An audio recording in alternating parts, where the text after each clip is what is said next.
টাকা? 100 100 টাকা। এটা কত টাকা? এটা 200 এটা কত টাকা?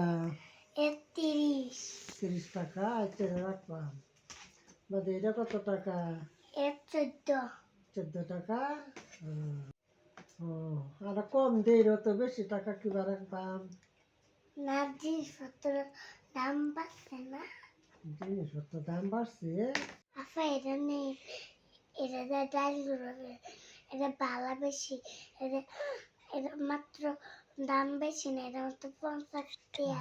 আচ্ছা, কিছু কম দিলে নেবেন না? 5 টাকা কম দিন।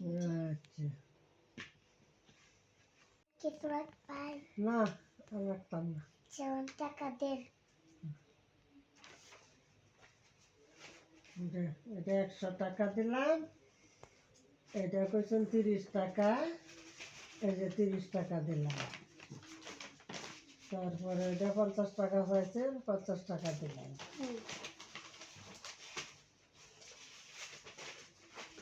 বিক্রিটা 50 টাকা চাইছেন। হ্যাঁ, 50 টাকা দিলাম। চামচটা 30 টাকা দিলাম। আবার যখন আর একদিন কিছু আনন্দ যে রাখবেন না। হ্যাঁ, না জানো যদি রাখছি আরেকটা নেবেন 100 টাকা।